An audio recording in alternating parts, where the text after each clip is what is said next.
This is the full Windsor knot. Start by grabbing the wide end of the tie in your right hand and the narrow end in your left hand. Start by crossing the wide end of the tie in front of the narrow end. And then take the wide end up through the loop around your neck, behind the narrow end of the tie. Once you pull this through, you want to end up on the left side of the tie. Now again, grab the wide end of the tie and cross it behind the narrow end, ending on the right side. Now take the wide end of the tie and go up and over the loop around your neck and down through the loop, ending on the right side. Now cross the wide end in front of the narrow end and come up and under the loop around your neck.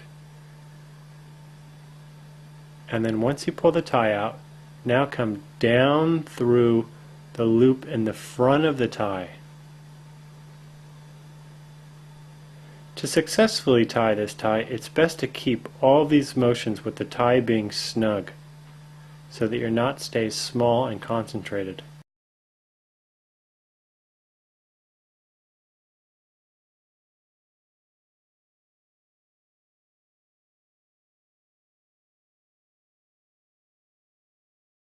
Hello and welcome to my tutorial for this, the rose knot. Something that I came up with after trying to find something that didn't just look like a triangle. Let me show you how it's done. The first step is to pop your collar and get a tie, as with any tie knot. The next is to bring the tie so that the fat end rests at your waist. I don't think you can see that, but trust me, it's there.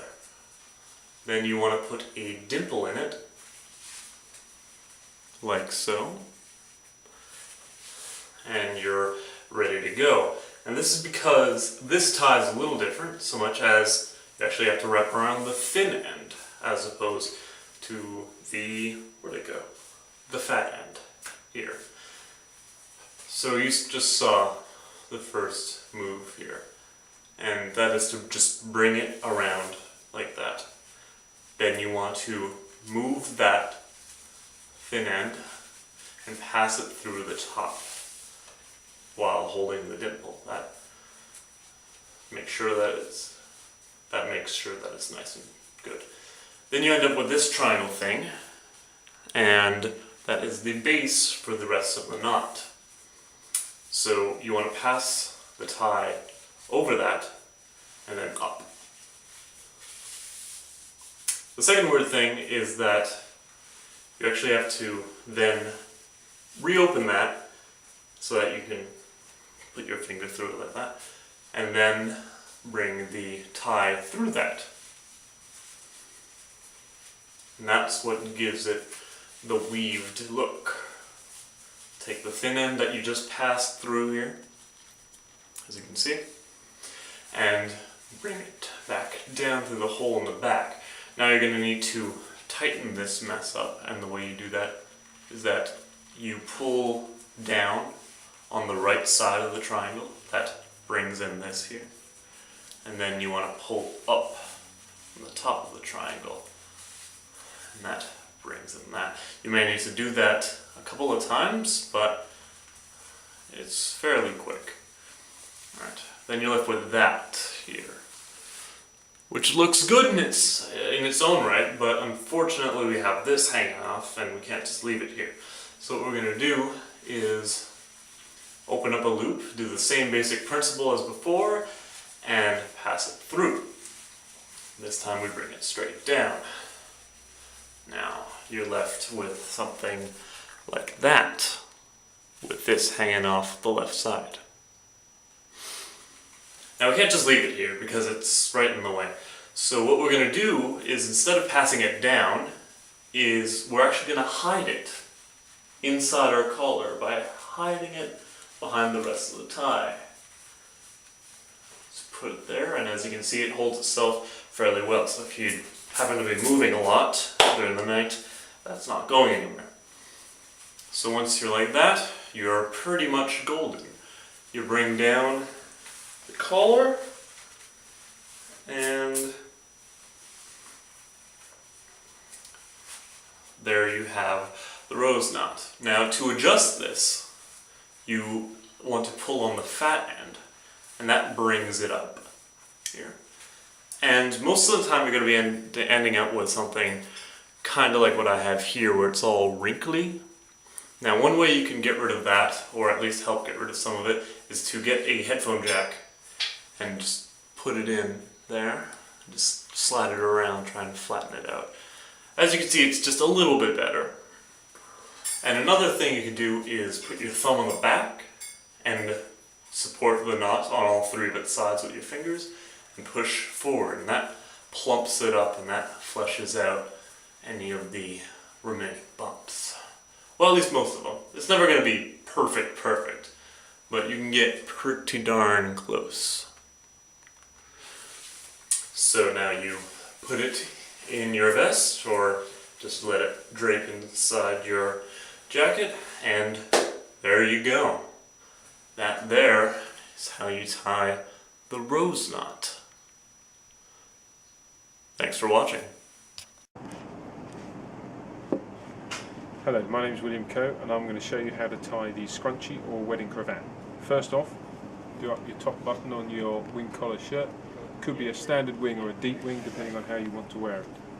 Now, it goes round the collar, and roughly where one of the blades comes up and fattens out, that should be level with one of your top button.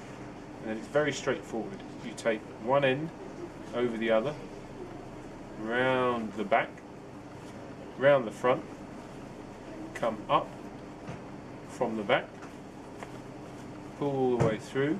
Try not to pull the knot too tight, because you want a nice big ruffled knot.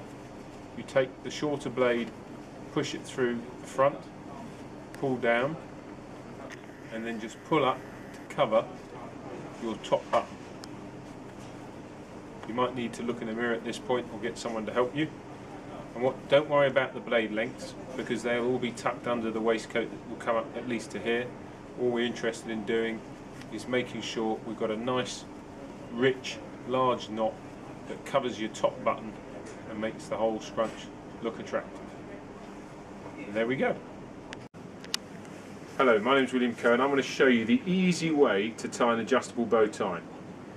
All bow ties, or most bow ties, are adjustable. So the easy way to tie it in the first instance is to let it all the way out, and you'll see why as we go through the demonstration. So this effectively fits in by collar size, and it just slips into there. If you take it out and let it all the way out, it makes tying the bow tie a lot easier. Right, tie is obviously the same either end, two blades, so therefore goes round the neck, and it doesn't matter which end you start, whichever is more comfortable.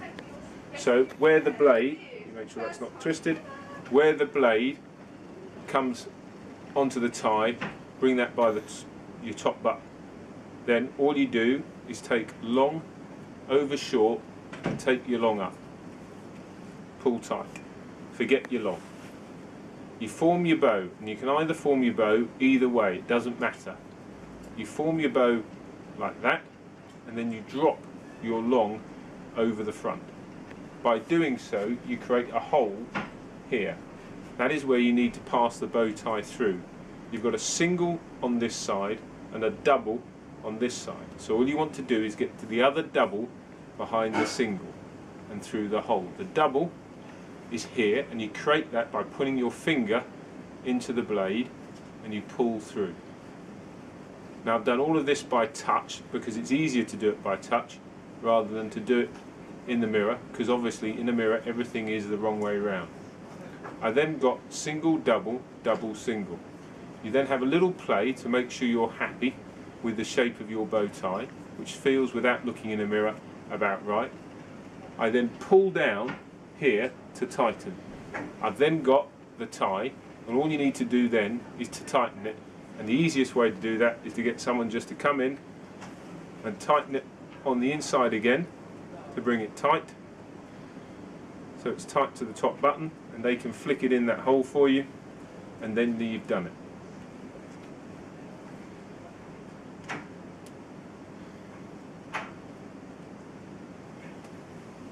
There we go. Bring that round to the front.